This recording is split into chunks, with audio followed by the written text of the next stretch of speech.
Hello, everybody. This is Duke Raider 2 signing in.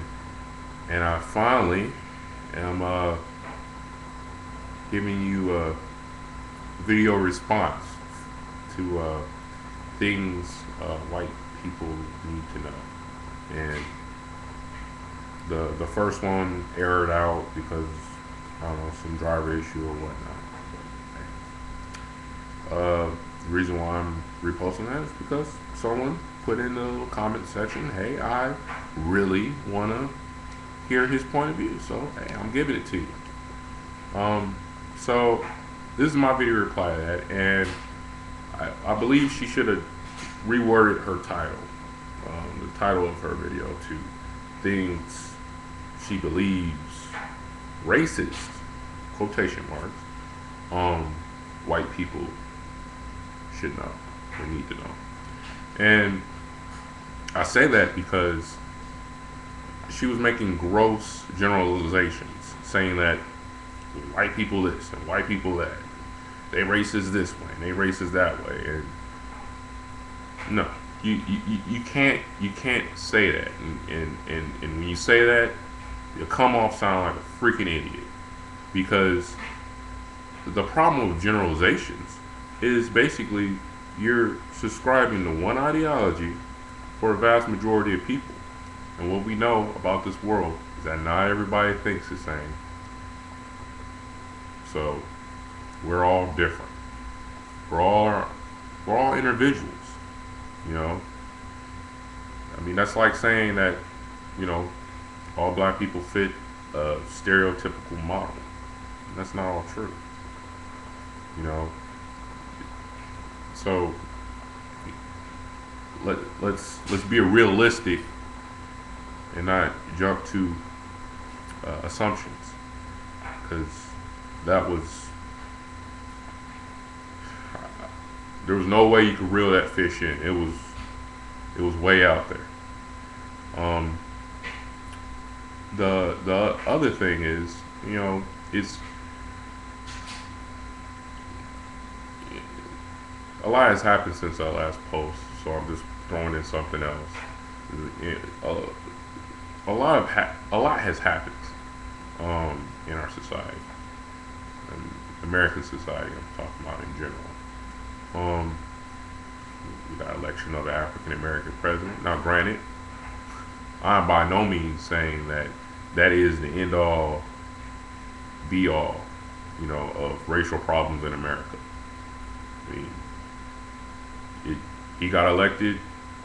You know, racial fringe elements jumped out in protest. I mean, you can look at CNN like me, and you'll see it. You know, it's out there.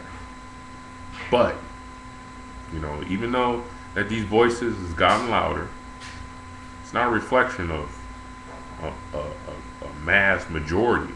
No, it's a reflection of a small segment, a fringe, if you will, that has just gotten louder out of frustration. That's it. It's like a child that doesn't get fed. All it does is it cries louder and louder and louder until its thirst has been quenched. Well, that's just how that situation is. So, I'm, I give our society credit. We've gotten to a point that, and we've, crossed a barrier that, hey, people were saying that was going to happen decades from now. So, we gotta give American society credit in that regard. But we can't give American society a pass. And what I mean by that is when these racial issues pop up, we can't be so fast to say, oh, no, no, no, no, no, no, no, no. We need to look at each problem logically and deliberately and understand the meaning behind the content and the context in which was said. Not try to do the whole spin thing, the 60-minute or 60-second spin cycle, to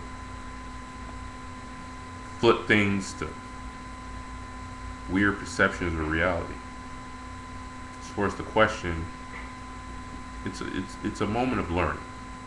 As far as the question, what's in our own heart, and what do we want to place in the heart of our children and our children's children?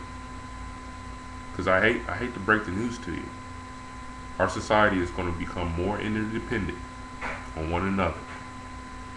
Our society is going to become more decentralized when dealing with racial issues.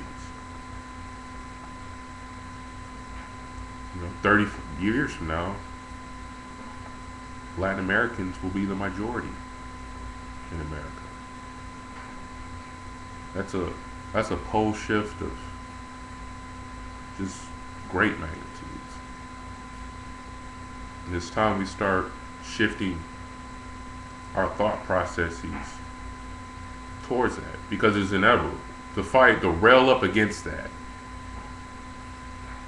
it's just a waste of time here on earth.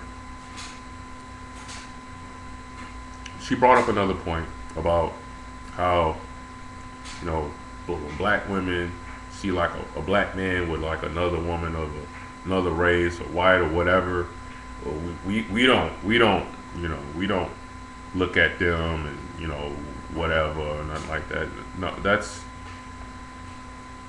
No, I'm not going to say generalizations.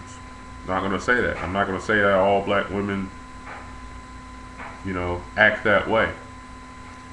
But time and time again, I've come across that in my circles. So I've been out in public. My wife is half Asian, half white.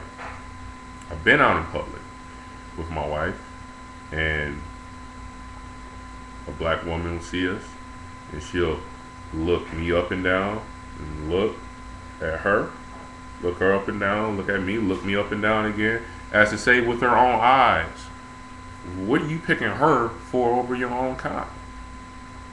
And that's something that I feel from it. She didn't say that with words. That's just what's felt. Now, I'm not going to go and start arguing with the woman. She's entitled to believe whatever she wants to believe. But it's so sad to see that race in certain circles has become such a key item, that ideas of love, of you love this person enough to say, I do, that would you be my wife? Are alien. So sad. That's a sad existence. Another thing that's sad is that my wife is half Asian, half white. Asian people look at her, they, oh, you just a white woman. You're not one of us. White people look at her, they see her Asian features, they see her darker skin. They don't look at her as one of them. So, and I was talking to my wife about this sometime earlier ago.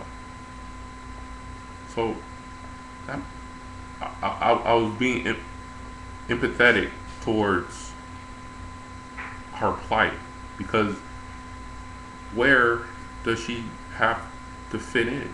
Where does she go? And the answer is no one. No one is accepting of her in group terms. Her comfort, gotta get it from her family and God. That's it. So there is, on both sides of the spectrum, those things, but they're not everyday occurrences. It's not something that happens every day. Every once in a while. But it's those moments you take notice and you say to yourself, well, we still have some time. We still have some progress.